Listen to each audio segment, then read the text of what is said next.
வீரா அப்படின்னு திருட இருந்தான். அவன் சின்ன சின்ன திருட்டுத்தனம் செஞ்சு வாழ்ந்துகிட்டு இருந்தான். ஒரு நாள் வீராவுக்கு ரொம்பவே பசி எடுத்தது. ஆனா அவனுக்கு சாப்பிடறதுக்கு எதுவுமே இருக்கல. ஐயோ, எனக்கு ரொம்ப பசி எடுக்குது, இப்ப என்ன பண்றது? நான் ஏதாவது செஞ்சு என் வயித்த நிறைச்சே ஆகணும். பகலா இருந்தா கோயிலுக்கு போய் பிரசாதத்தை திருடி சாப்பிட்டு இருப்பேன். ஆனா இப்ப என்ன பண்றது? சரி, என்ன ஆகணுமோ அது நடக்கட்டும். என்ன வீட்டுக்கு போய் சாப்பாடு திருடி சாப்பிடணும். இல்லனா வயித்துல இருக்கிற எலிங்களுக்கு என்னால பதில் சொல்ல முடியாது அப்படின்னு சத்தியம் வீட்டுக்கு போனான். ரோட்ல யாருமே இருக்கல, எல்லாமே சைலண்டா இருந்தது. எந்த சத்தமும் போடாம நிதானமா சத்தியம் வீட்டுக்குள்ள போனா. சத்தியம் காலிலேக்கு அப்படின்னு சாப்பாடு வச்சிருந்ததை போட்டு வயிறு நிறைய சாப்பிட்டான். வயிறு நிறைய சாப்பிட்டுட்டு அங்கிருந்து எந்திரிச்சு வீட்டுக்கு கிளம்புனான். அப்பா, என்னோட பசி இன்னைக்கு தீந்துச்சு. இன்னும் நாளைக்கையோட கதைய நாளைக்கு பாத்துக்கிறேன் அப்படின்னு யோசிச்சுக்கிட்டே வீரா நடந்து வீட்டுக்குள்ள போய் கதவை சாத்தி படுத்துக்கிட்டான். இப்படி ஒவ்வொரு நாளும் ஒவ்வொருத்தரும் வீட்டுக்கு போய் திருட்டுத்தனம் செஞ்சு சாப்பிடுறதே அவனுக்கு பழக்கமாயிடுச்சு. இப்படி இருக்கும்போது ஒரு நாள் இந்த ஊருக்குள்ள இருக்கிற ஜனங்க எப்பவுமே எங்க வீட்டுல இருக்கிற சாப்பாடு காணாம போதே, யாரு இந்த வேலையை செய்யறது, இன்னைக்கு எப்படியாவது அவங்கள கண்டுபிடிச்சே ஆகணும்னு ஊர் ஜனங்க எல்லாரும் கூட்டம் கூடி பேசிக்கிட்டாங்க. ஐயோ, நான் மாட்டிக்கிட்டேன்னு எல்லாரும் இங்க இருக்காங்க, என்ன பண்றது? டேய் நாசமா போனவன, நீதானாடா எங்க வீட்டுல இருந்து சாப்பாட திருடி சாப்பிடுறது? உன்னால என் பொண்டாட்டி நைட்டு நேரத்துல நான் தான் எந்திரிச்சு சாப்பாடெல்லாம் சாப்பிட்டு காலி பண்றேன்னு சண்டை போடுறா. உன்னை நான் சும்மா விட மாட்டேன், நில்றாங்க. ஐயோ சத்யாண்ண, உங்க வீட்டுல யாரோ சாப்பாட திருடுற மாதிரி எங்க வீட்லயும் நான் வைக்கிற சாப்பாடெல்லாம் காணாம போகுது. அதுக்குதான் அந்த திருடன் யாருன்னு கண்டுபிடிக்கிறதுக்காக வந்தேன். டேய், திருடன் நீதான்னு எனக்கு எப்பவோ தெரியும். இருந்தாலும் ஊர் ஜனங்களுக்கு இந்த விஷயம் தெரியணும் தான் நான் சும்மா இருந்தேன். நீ என் வீட்டுக்கு முந்தா நேத்து சாப்பிட வந்தியே, அப்போ உன் கையில இருந்த கர்ச்சிப்பை நீ விட்டுட்டு போயிருக்க. அந்த மாதிரி கர்ச்சிப்பை நீ மட்டும்தான் உபயோகம் பண்ணுவ. இந்த விஷயம் எனக்கு தெரிஞ்சு கூட எதுக்காக தெரியுமா யாருகிட்டயுமே சொல்லாம இருந்தேன். உன் மேல நான் பொய்யா பழிய சுமத்துறேன்னு எல்லாரும் நினைச்சுக்குவாங்கல்ல, அதனாலதான் சும்மா இருந்தேன். இப்படி ஊரு ஜனங்க எல்லாருமே வாய்க்கு வந்தபடி வீராவை திட்டிக்கிட்டு இருந்தாங்க. வீரா அத பத்தி கவலைப்படாம அங்கிருந்து கிளம்பி போயிட்டான். இப்படி அந்த ஊரு ஜனங்க எல்லாருமே வீராவை எங்க பார்த்தாலும் திருடன் திருடன் அப்படின்னு திட்டிக்கிட்டு இருந்தாங்க. ஊரு ஜனங்க அவனை பார்த்து திருடன்னு சொன்னாலும் அத பத்தி கவலைப்படாம ஊருக்குள்ள சுத்திக்கிட்டு இருந்தான். இப்படி இருக்கும்போது ஒரு நாள் ஊரு ஜனங்க பஞ்சாயத்தே கட்டகிட்ட நின்னுக்கிட்டு குசு குசுன்னு பேசிக்கிட்டு இருந்தாங்க. அட, இந்த ஊரு ஜனங்க என்ன குசு குசுன்னு பேசுறாங்க, என்ன பேசுறாங்கன்னு காது கொடுத்து கேக்குறேன் அப்படின்னு காதை கொடுத்தான். இந்த ஊரு ஜனங்களுக்கு தெரியாம மறைஞ்சு நின்னு அவங்க பேசுறதெல்லாம் கேட்டுக்கிட்டான். அமலம்மா பக்கத்து ஊருக்கு ஒரு சாமியார் வந்திருக்காரா, அவருக்கு ரொம்ப சக்தி இருக்கான். ஆமா பாரிஜாதா அக்கா, நானும் கேள்விப்பட்டேன். அவங்க பெரிய சுவாமிஜியா, நிறைய சக்திங்க இருக்குன்னு ஊரு ஜனங்க எல்லாரும் பேசிக்கிறாங்க. ராமலு அந்த சுவாமிஜி ஒவ்வொரு ஊருக்கும் போய் நல்லது கெட்டது எதுன்னு சொல்லி கொடுக்கறாரா. நம்ம ஊருக்குள்ள வந்தாலும் நல்லா இருக்கும். இப்படி ஊரு ஜனங்க சுவாமிஜி பத்தி பேசிக்கிட்டு இருக்கும் போது அதை கேட்ட வீராவுக்கு ஒரு யோசனை வந்தது. இந்த ஊரு ஜனங்க சுவாமிஜியோட பெருமையை பத்தி இப்படி பேசுறாங்களே, நானே அங்க சுவாமிஜிய போனா எப்படி இருக்கும் அப்படின்னு யோசிக்க ஆரம்பிச்சு, அவனே யாருக்குமே தெரியாம சுவாமிஜிய போலாம் அப்படின்னு சாமியார் வேஷம் போடுறதுக்கு தேவையான பொருள் எல்லாம் வாங்கிக்கிட்டு அவன் மாறு வேஷத்துல போலான்னு முடிவு பண்ணி சுவாமிஜி மாதிரி மாறு வேஷத்தை போட்டான். காவி துணி, நீளமான தாடி, பெருசான குங்கும பொட்டு, இது எல்லாமே வச்சுக்கிட்டு யாருக்குமே தெரியாம சுவாமிஜியா வேஷம் போட்டுக்கிட்டு அந்த ஊருக்குள்ள வந்தான். ஊருக்குள்ள வந்தவன் சிவன் கோயில்ல மரத்துக்கடியில உக்காந்துக்கிட்டு தியானம் பண்ணிக்கிட்டு இருந்தான். அந்த ஊர் ஜனங்க எல்லாருமே சாமியாரை பார்த்து ஆச்சரியப்பட்டு, இவருதான் பக்கத்து ஊர்ல இருந்து நம்ம ஊருக்கு வந்த பெரிய சாமியாரு. வணக்கம் சுவாமி, எங்க ஊருக்கு வந்தீங்களா? நீங்க எங்க ஊருக்கு வந்தது நாங்க செஞ்சிய புண்ணியம். சுவாமிஜிய பார்த்த உடனே அந்த ஊருக்குள்ள இருக்கிற ஜனங்க எல்லாம் கூட்டம் கூட்டமா வந்து அவங்க கஷ்டத்தை சொல்ல ஆரம்பிச்சாங்க. மாறு வேஷத்துல இருக்கிற வீரா ஜனங்களோட மூஞ்ச பார்த்து கைரேகைய பார்த்து அவங்க கிட்ட குறி சொல்ல ஆரம்பிச்சான். லக்ஷ்மி அம்மா, சுவாமிஜி, என்னோட கடன் தீரவே மாட்டேங்குது. என் பிள்ளைக்கும் வேலை கிடைக்கல. இன்னும் எவ்வளவு நாளுக்கு தான் கஷ்டத்தை அனுபவிக்கிறது? ஒரு நல்ல வழிய காட்டுங்க சாமி. பாருமா, உங்க ரேகையில தரித்திர ரேகை பயங்கரமா இருக்கு. படாதீங்க, உங்க வீட்டுக்கு தனரேகை வந்தே வரும். அப்படியா? அது எப்ப சுவாமி? சுவாமிஜி எல்லாரையும் தூரம் போக சொல்லி லக்ஷ்மி அம்மாவை கூப்பிட்டு, இன்னைக்கு நைட்டு உங்க வீட்டுல இருக்கிற நகை பணம் இது எல்லாமே கொண்டு வந்து இங்க இருக்கிற ஒரு பானையில குங்குமத்தை போட்டு மஞ்சள் தடவி மந்திரிச்சு அதுக்குள்ள போட்டு வைங்க. நைட்டு முழுக்க அந்த பானைக்குள்ள இருக்கிற நகை பணத்துக்கு மந்திரம் போட்டு எடுத்து வைக்கிறேன். அதுக்கப்புறம் கொஞ்ச நாள்லயே உன்னோட கடன் எல்லாம் போய் உன் பிள்ளைக்கும் நல்ல வேலை கிடைக்கும். இந்த விஷயத்த மட்டும் ஊருக்குள்ள யாருக்கிட்டையும் சொல்றது வேண்டாம். சரி சுவாமிஜி, யாருக்கிட்டையும் சொல்ல மாட்டேன், நீங்க சொன்ன மாதிரி செய்யறேன் அப்படின்னு லக்ஷ்மி அம்மா சுவாமிஜி சொன்ன மாதிரியே செஞ்சாங்க. சாமி, எனக்கு கல்யாணமாயி 10 வருஷம் ஆச்சு. எனக்கு குழந்தை பாக்கியமே இல்ல. நான் பண்ணாத மருந்து இல்ல, போகாத வைத்தியர் இல்ல. இங்கதான் எனக்கு ஒரு பரிகாரத்தை சொல்லணும். இங்க பாருமா, கர்ப்பத்துக்கு ஒரு மகாசக்தி நடுவுல வந்து நிக்குது. சாதாரணமான விஷயம் இல்ல. உனக்கு கர்ப்பம் உண்டாகணும்னா நான் கைலாசத்துல இருந்து கொண்டு வந்த மகா ஜலத்துல உனக்கு நான் அபிஷேகத்தை செய்யணும். சாமி, அதுக்கு நான் என்ன பண்ணணும்? நீ உடனடியா ஒரு பட்டு துணி 500 ரூபா காசை என்னோட பையில போட்டுட்டு போ. அந்த ஜலத்தை உனக்காக அபிஷேகம் பண்ணி உன் பேர்ல உனக்கு கொடுத்து விடுறேன். நீ அந்த பிரசாதத்தை நீயும் உன் புருஷனும் சேர்ந்து சாப்பிடுங்க. உங்களுக்கு நல்லதே நடக்கும். ஆனா அந்த ஜலத்தை பத்திரமா வைக்கிறது உன்னோட வேலை. சுவாமி, இதை விட எனக்கு பெரிய பாக்கியம் என்ன இருக்கு சுவாமி? நீங்க சொன்ன மாதிரியே செய்யறேன்.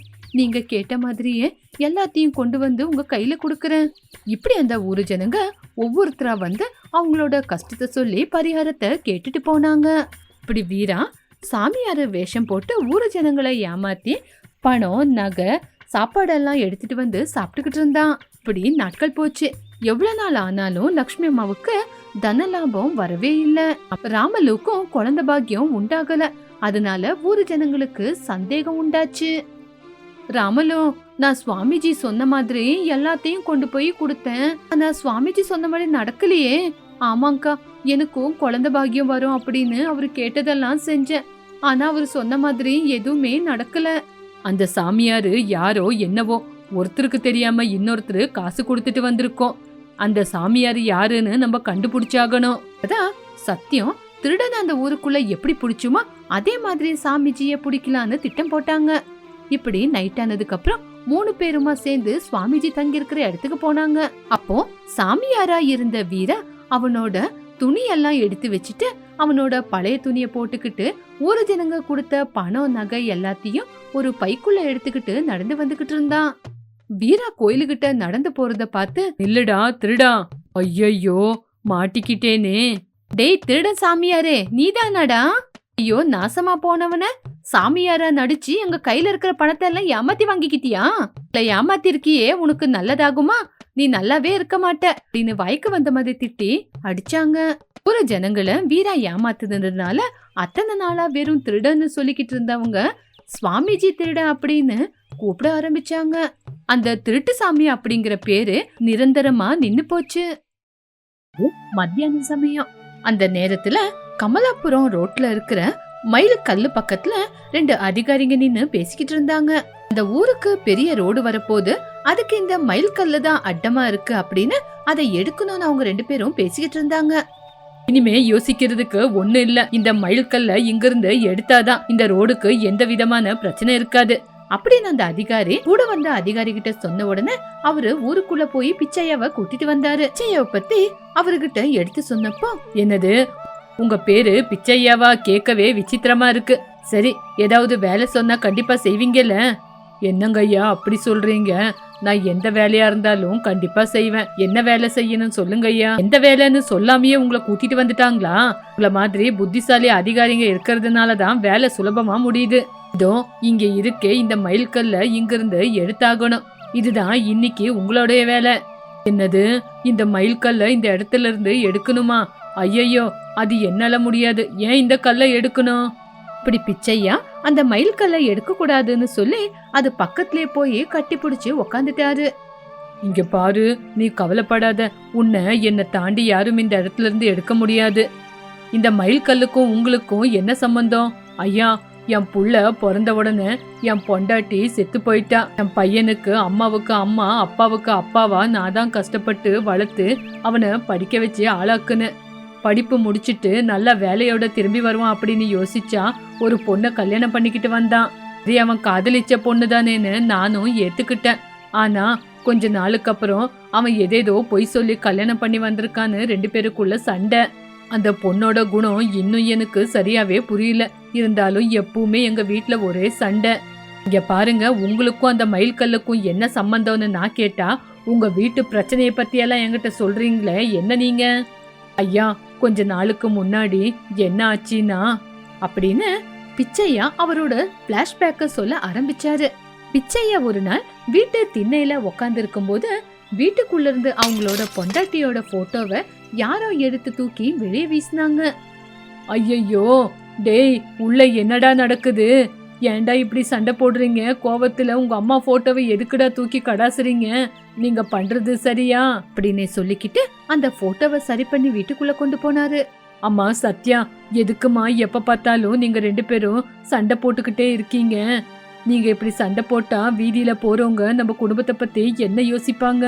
2 பேரும் ஒருத்தருக்கு ஒருத்தர் புரிஞ்சுக்காம எப்ப பார்த்தாலும் ஒருத்தருக்கு ஒருத்தர் சண்டை போட்டுக்கிட்டே இருக்கீங்க. இங்க பாருங்க மாமா, என்னைக்காவது உங்களை வாயை திறந்து ஏதாவது பேசியிருப்பேனா? இல்ல இந்த ஊருக்குள்ளாவது யாருக்கிட்டையாவது ஏதாவது தப்பா சொல்லிருப்பேனா? நீங்க உங்க புள்ளைய கஷ்டப்பட்டு படிக்க வச்சீங்க. அதே மாதிரி தானே என்ன பெத்தவங்களும் என்ன கஷ்டப்பட்டு படிக்க வச்சாங்க. இது எல்லாம் எதுக்கு? நாங்க 2 பேரும் சந்தோஷமா இருக்கணும்னு. அதனாலதான் சந்தோஷமா இருக்கணும், நல்லபடியா வாழணும் அப்படின்னு இவருக்கு எடுத்து சொன்னா இவர் எங்கிட்டே சண்டை போடுறாரு. இத பத்தி ஏதாவது உங்க புள்ளகிட்ட பேச போனாலே ஒவ்வொரு நாளும் எங்களுக்கு சண்டை நாளுக்கு நாள் அதிகமாகுது. இங்க பாருமா, நீங்க 2 பேரும் நல்ல விதமா பேசி முடிவெடுங்க அப்படின்னு பிச்சையா பசங்களுக்கு புத்தி சொல்லிட்டு வீட்ல இருந்து என்ன இது எப்ப பார்த்தாலும் ஒரே சண்டை, நிம்மதியே இல்ல அப்படின்னு யோசிச்சுக்கிட்டே ரோட்டுக்கு வந்தாரு. ரோட்ல நடந்து வரும்போது அவருக்கு நடந்து நடந்து ரொம்பவே சோர்வாயிடுச்சு. சரி, எங்கேயாவது ஒரு பக்கம் உக்காரலான்னு பார்த்தா எங்கேயுமே இடம் இருக்கல. அப்பதான் அந்த மயில்கல்ல பார்த்தாரு. வந்து அந்த மயில்கல்லுல சாஞ்சு உக்காந்தாரு. என்ன பசங்களோ என்னவோ, காதலிச்சு கல்யாணம் பண்ணிக்கிறாங்க. கல்யாணம் பண்ணதுக்கு அப்புறம் காதல மறந்துடுறாங்க. கல்யாணம் பண்ணதுக்கு அப்புறம் காதலிக்க கூடாதுன்னு யோசிக்கிறாங்களோ என்னவோ. காதலிக்க கூடாதுன்னு இவங்களுக்கு யாராவது சொல்லிருக்காங்களா? இவங்களை பத்தி யோசிச்சா ஒண்ணுமே புரியல அப்படின்னு அந்த இடத்துல உட்காந்து யோசிச்சுக்கிட்டு இருந்தாரு. பிச்சைய வீட்டுல எப்பவுமே சண்டை நடக்கிறதும், பிச்சைய வந்து அந்த கல்லு பக்கத்துல உக்காந்துகிட்டு அவரோட கஷ்டத்தை அந்த கல்லுகிட்ட சொல்றதும் பழக்கமாயிடுச்சு. இப்படி பிச்சையா அவரோட பிளாஷ்பேக்க சொல்லி முடிச்சாரு. இப்படிதாங்க ஐயா, எனக்கு எந்த சந்தோஷம் வந்தாலும் கஷ்டம் வந்தாலும் இந்த மயில்கல்லு பக்கத்துல உக்காந்துகிட்டு என் கஷ்டத்தெல்லாம் சொல்லிக்குவேன். மயில்கல்ல நீங்க இந்த இடத்த விட்டு எடுத்துட்டீங்கன்னா என்னோட பிரச்சனைய நான் யாருக்கிட்டங்க ஐயா சொல்றது? ஒரு சாதாரணமான கல்லு. இந்த கல்லுகிட்ட நீங்க பேசுறது என்ன? எங்களுக்கு என்ன வேலை வெட்டி இல்லைன்னு நினைச்சீங்களா? ஐயா, அப்படி நான் சொல்ல வரலங்க ஐயா. சாதாரணமா கல்ல கடவுள்னு கும்பிடுறாங்க. அப்படி இருக்கும்போது இந்த கல்லுகிட்ட என்னோட கஷ்டத்தை சொல்றது தப்பாங்க ஐயா. பாருங்க ஐயா, இந்த வேலையை செஞ்சு கொடுத்தா உங்களுக்கு கொஞ்சம் பணம் கொடுக்கறேன்னு சொன்னேன். அந்த பணத்துக்கு மேல இன்னும் அதிகமா பணத்தை போட்டு கொடுக்கறேன். இந்த கல்லை எடுத்துருங்க. ஐயா, பாத்தீங்களா, நான் இவ்வளவு தூரம் இந்த கல்லை பத்தி எடுத்து சொல்லியும் நீங்க இந்த கல்லை எடுக்கணும்னு பாக்குறீங்க. இங்க என்ன சொன்னாலும் சரிங்க ஐயா, இந்த மயில் கல்லை இந்த இடத்துல இருந்து எடுக்க விட மாட்டேன். தயவு செஞ்சு என் வார்த்தையை கேளுங்க ஐயா. அப்படி சொல்லி பிச்சையா மயில் கல்லு பக்கத்துல போய் கட்டி புடிச்சுக்கிட்டு உக்காந்துக்கிட்டாரு. அதே நேரத்துல ஒரு பசுமாடு வந்து அந்த மயில் கல்லு பக்கத்துல நின்னுக்குச்சு. மாடு பின்னாடியே ஒரு சொம்ப எடுத்துக்கிட்டு யமுனாவும் அங்க வந்தா. அதே இடத்துல நின்னு பால் கறக்க ஆரம்பிச்சா யமுனா. ஏமா, உனக்கு வேற இடமே இல்லையா? இந்த இடத்துல வந்து பால் கறக்குற? ஐயா, இந்த இடத்துல தாங்க ஐயா என்னோட பசுமாடு பால் குடுக்கும். பசுமாடு எப்பவுமே இந்த மயில் கல்லுகிட்ட வந்து அதை பாத்துக்கிட்டு தான் எனக்கு பால் கறக்க விடும். அதுக்குதான் எப்பவுமே இங்கே வர்றது. மயில் கல்ல பாத்துக்கிட்டு மாடு நிக்கிதா? ஐயோ, நீங்க சொல்றதே எனக்கு புரிய மாட்டேங்குது. இந்த மயில் கல்லுல என்ன இருக்கோ என்ன இல்லையோன்னு தெரியல. கடவுள்னு என் கையாலேயே பூஜை பண்ண வச்சிருவீங்க. இந்த கல்லுல அப்படி என்னதான் இருக்கு? மயில் கல்லுல கடவுள் இருக்கோ என்னவோ. வாய் பேச முடியாத பசுமாடுக்கு இதுக்குள்ள கடவுள் தெரியாரோ என்னவோ. அந்த விஷயம் என்னன்னு எனக்கு தெரிஞ்சுக்கணும்னு அவசியம் இல்ல. ஒரு விஷயத்த தெரிஞ்சுக்கிறத விட அந்த விஷயத்த பத்தி தெரியாம இருக்கிறது தான் ரொம்ப நல்லது. இந்த விஷயத்த தெரிஞ்சுக்கணும்னா இன்னொரு ஜென்மம் எடுத்துதான் வரணும். அதனாலதான் இந்த விஷயத்த பத்தி தெரிஞ்சுக்கவே நான் முன்னாடி வரல. ஐயோ யமுனம்மா, நீங்க என்ன பேசுறீங்க பேசலன்னு யோசிச்சு பேசுங்க. இல்ல நான் சொல்றத கேளுங்க. இந்த அதிகாரி வந்திருக்கிறது நம்ம மயில்கல்ல எடுத்து ரோட பெருசாக்குறாங்களாமா. இதுக்குதான் இந்த மயில்கல்ல எடுக்கணும் அப்படின்னு அப்பத்துல இருந்து பேசிக்கிட்டு நின்னு இருக்காங்க. மயில்கல்ல எடுக்கிறதா? அது எப்படி இந்த மயில்கல்லை எடுப்பாங்க? எங்க பிச்சைய மாமா அவங்களோட கஷ்டத்தை இந்த மயில்கல்லு கிட்ட தான் சொல்லிக்கிட்டு மனசு சமாதானம் படுத்திக்கிட்டு இந்த இடத்துல உட்காருவாரு. அப்படி இருக்கும்போது இந்த கல்லை எடுக்கிறேன்னு இவங்க எப்படி வருவாங்க? கல்லெல்லாம் எடுக்க முடியாது. எங்க மாமா இந்த விஷயத்தெல்லாம் யாருகிட்டயுமே சொல்லாம அவரு நெஞ்சு வெடிச்சிடாதா? இவ்வளோ எதுக்கு? எனக்கு 2 பொட்ட பசங்க. நான் இந்த மாடு வச்சுதான் என் பசங்களையே காப்பாத்திக்கிட்டு இருக்கேன். இந்த மாடு இந்த மயில்கல்ல பார்த்துதான் எனக்கு பால் கறக்க விடும். அப்படி இருக்கும்போது கல்லை இங்கிருந்து எடுத்துட்டா நான் எப்படி பால் கறக்குறது? இங்க பாருங்க யமுனம்மா, உங்க கஷ்டம் எல்லாம் எங்களுக்கு புரியுது. ஆனா எங்க கையில எதுவுமே இல்ல.